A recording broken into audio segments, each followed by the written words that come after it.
नमस्कार, welcome to real ज्योतिष। आज हम बात करने जा रहे हैं राहु देव जी की। तो एनर्जी ऐसी रहने वाली है कि आप ये जानेंगे कि राहु एक ऐसे लॉर्ड हैं जो ताकत रखते हैं एक इंसान को अर्श से फर्श और फर्श से अर्श पे लाने की एक दिन में, ओवरनाइट।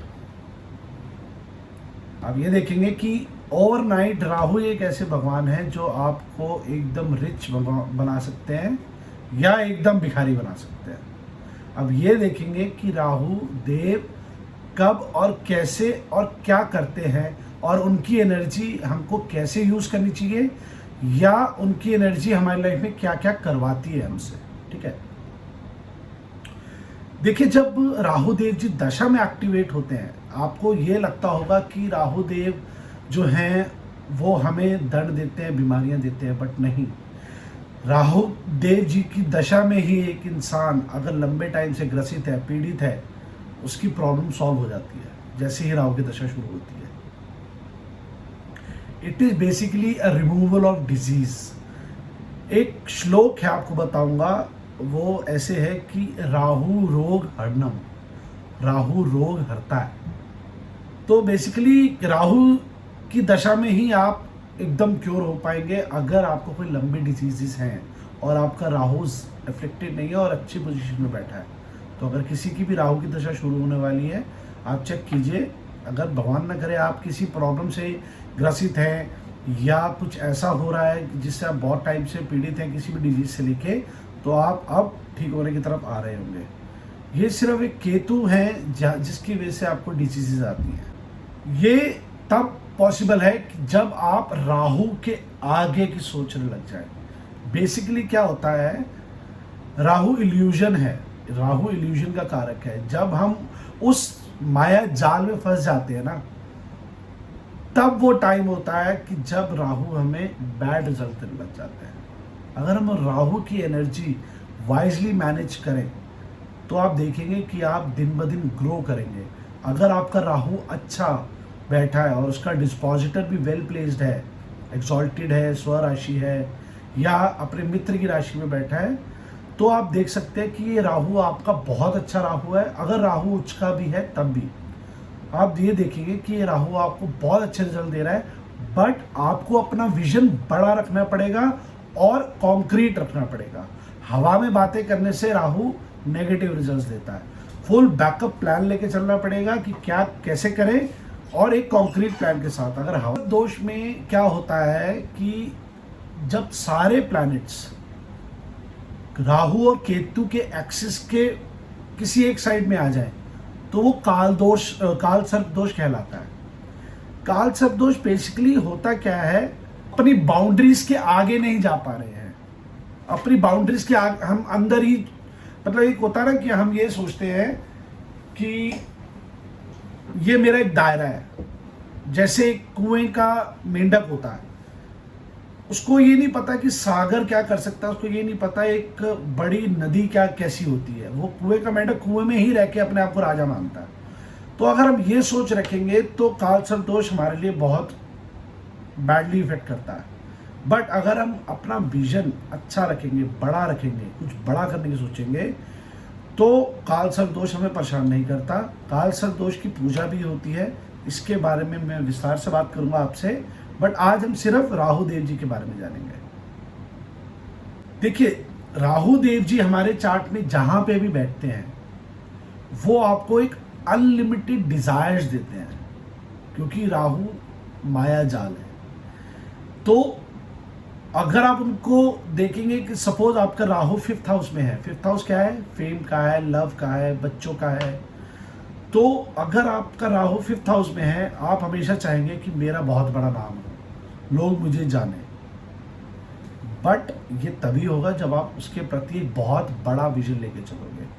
आप सोचोगे कि छोटा ही लेके चलेंगे और मैं बड़ा इंसान बन जाऊं, सोच बड़ी नहीं होगी तो आप इंसान बड़े नहीं बन पाओगे। आपको अपनी सोच बड़ी रखनी है, अपना विजन बड़ा करना है। एक चीज हम जो बहुत बड़ी गलती करते हैं अपनी लाइफ में, हम राहु देव जी को पैसिफाई करने की कोशिश करते हैं। राहु देव जी कभी भी पेसिफाई नहीं करने चाहिए। जब आप राहु देव जी को पेसिफाई करने लगते हैं, आप देखेंगे कि आप उनके पॉजिटिव इफेक्ट्स को कम करने लग जाते हैं। आपको उनकी एनर्जी बहुत वाइजली यूज करनी चाहिए। बेसिकली ये केतु हैं, केतु लॉर्ड हैं, उनकी हमेशा आपको रेमेडीज करनी चाहिए और ये देखना चाहिए कि करेक्शन हमेशा अपने अंदर से होगी, बाहर से नहीं होगी। बाहर से कभी भी करेक्शन नहीं हो सकती, आपको करेक्शन अपने अंदर से करनी पड़ेगी। राहु इज बेसिकली लीनिएज है। राहु हमारे अपने दादा को भी राहु बोलते हैं। कुंडली में दादाजी को देखा जाता है तो वो राहु से देखा जाता है। राहु केतु के एक्सिस पर हमेशा एनर्जी डिस्ट्रक्शन मिलेगा आपको।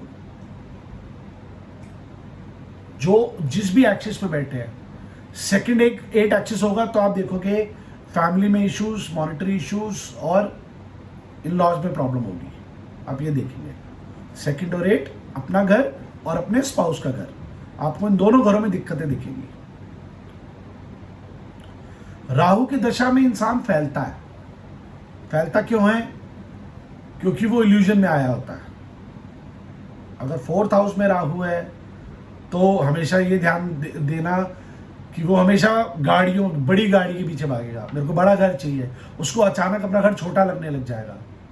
वो कहेगा मेरे को और बड़ा घर चाहिए और अच्छा घर चाहिए। कॉन्क्रीट प्लान के साथ काम करना चाहिए। अगर कॉन्क्रीट प्लान के साथ काम नहीं करते तो वो जो बड़ा घर आप जिसके लिए जा रहे हैं लेने के लिए, वो बहुत प्रॉब्लम देने वाला है। क्योंकि आप एक बार बड़ा घर ले लेंगे, फिर उसके बाद आपको ये नहीं पता चलेगा कि अब इसकी EMI कैसे पे करें, पैसा कहाँ से आएगा।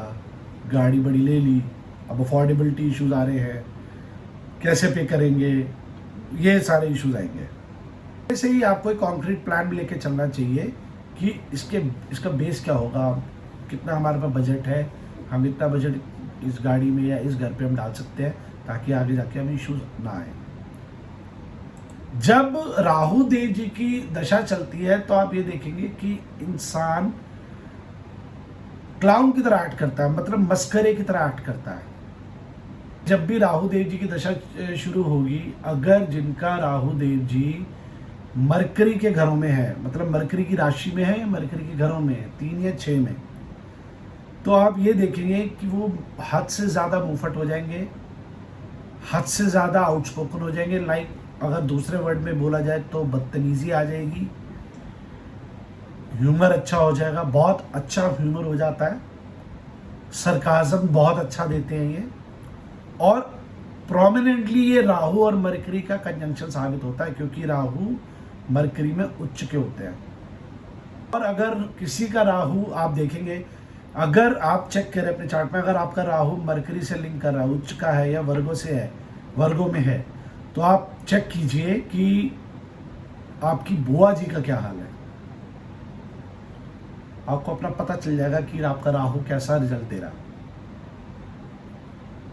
अगर राहु मार्स के साथ हो तो बहुत ही एक्सट्रीमली गुस्से वाला इंसान बनाता है, बहुत ज़्यादा गुस्सा होता है। जब ये बर्स्ट आउट होते हैं तो ये भयंकर तूफान मचाते हैं। जो भी काम करना है ज़्यादा सोचना नहीं है, एकदम क्विकली एक्ट करते हैं। मार्स अगर राहु एरीज में हो तब भी आपको सेम रिजल्ट देखने को मिल जाएंगे। राहु एरीज में आपको ब्रेन से रिलेटेड बीमारियां देता है, जैसे मेंटल इश्यूज हो गए, पैरालिसिस हो गया, हाई बीपी हो गया, ब्लड क्लॉटिंग हो गई बॉडी में, ब्रेन में, ब्रेन हैमरेज हो गया। ये सब राहु एरीज में देते हैं। दिमाग अच्छा चलता है मगर कंट्रोल नहीं रहता दिमाग पे। राहु लियो में अगर हैं तो आप ये देखेंगे कि बोन्स का इश्यू होता है, क्योंकि जो सूर्य भगवान जी हैं वो बोन्स के कारक हैं। तो अगर राहु 5th हाउस में है या राहु सूर्य की राशि में है, 5वीं राशि में है, तो आप ये देखेंगे कि उन लोगों को हड्डियों से रिलेटेड समस्या रहती है। जिनका राहु 9 है, या तो उनके पिताजी होंगे नहीं या होकर भी साथ नहीं होंगे, या तो दूर रहते होंगे, या वो उनके काम नहीं आ पा रहे होंगे, या वो होंगे नहीं। इनमें से कोई एक कंडीशन बनेगी। आप ये देखेंगे, अगर राहु 10वीं राशि या 10th हाउस के ऊपर से गोचर कर रहे हो, आप वो 1.5 साल में अपना कोई भी नया काम without any base, without any concrete base शुरू ना करें, क्योंकि उसमें बहुत सारी संभावना है कि वो नहीं चलेगा। तो कुछ भी नया काम शुरू करने से पहले अपने किसी अच्छे एस्ट्रोलॉजर से कंसल्ट करें जब वो राहु 10 में हो, या अगर किसी का राहु 10 में भी हो तब भी आपको बिजनेस सोच समझ के शुरू करना चाहिए। किस चीज़ का बिजनेस शुरू करना चाहिए, ये अपने एस्ट्रोलॉजर से हमेशा कंफर्म करें। राहु जब 11 से जा रहा हो ट्रांजिट का, तब कोई भी अपने फ्रेंड से या मित्रों से मनी से रिलेटेड लेन देन या बिजनेस ना करें कि 15 दिन में पैसे डबल हो जाएंगे, ऐसे इन्वेस्ट कर लो। इन सब झांसों में मत आइए। राहु 11 में आपको ऐसी बहुत सारे प्रॉमिसेस देता है जो फुलफिल नहीं होते हैं। कुछ लोग होते हैं एक्स्ट्रा इनकम के लिए सोचते हैं चल मैं यहाँ पे कुछ पैसे डाल देता हूँ, 1 महीने में डबल हो जाएंगे। फिर आप देखेंगे कि 1 महीने के बाद फ़ोन मिलाएंगे, पहले तो वो बोलेगा कि मैं आज आ रहा हूँ, कल आ रहा हूँ, फिर उसके बाद 2 दिन बाद उसका फ़ोन स्विच ऑफ होने लग जाएगा और वो गायब हो जाएगा इंसान। जब भी राहु देव जी 11वें घर से गोचर कर रहे हों, आपको अपने दोस्तों से मिलके फाइनेंशियल प्लानिंग नहीं करनी है। तो एक चीज़ हमेशा ध्यान रखनी है, कलयुग राहु का काल है, ठीक है। अगर कोई दुनिया बदलने की ताकत रखता है, वो सिर्फ राहु गवर्न लोग हैं जो कि दुनिया बदल सकते हैं। जुपिटर गवर्न लोग दुनिया बदल नहीं सकते। वो सिर्फ आपको ज्ञान के मार्ग पे चलाएंगे, बट जो एक्चुअली जो रिस्क टेकर है, जो दुनिया बदलने की ताकत रखता है, जैसे आपने देखा होगा इलॉन मस्क है, मार्स पे दुनिया कायम करने की कोशिश कर रहे हैं। ऐसे लोग ही ये सब कर सकते हैं, ऐसे लोग ही, क्योंकि बहुत विजनरी होते हैं, वो उनका बहुत बड़ा विजन होता है। जुपिटर वाले लोग कभी भी ये सब नहीं कर सकते। सबसे बड़ी बात ये है, आपको आश्चर्य होगा ये जान के कि जिनका लगन में राहु होता है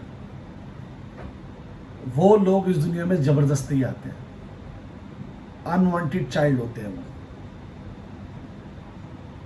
या तो वो गलती से पैदा हो जाते हैं या जबरदस्ती आते हैं। प्लीज माइंड मत करना, बट इट्स अ फैक्ट। तो ये कुछ इन्फॉर्मेशन थी भगवान राहु जी के लिए। उम्मीद है आप लोगों को पसंद आई होगी। अपने चार्ट से मिला के देखिए। अगर कोई आपको फीडबैक या कोई इशू नज़र आता है तो आप प्लीज़ कमेंट में इसका ज़रूर अपने क्वेश्चंस या अपने सजेशंस या अपनी क्वेरीज भेजिए। I will certainly answer all of them. Thank you.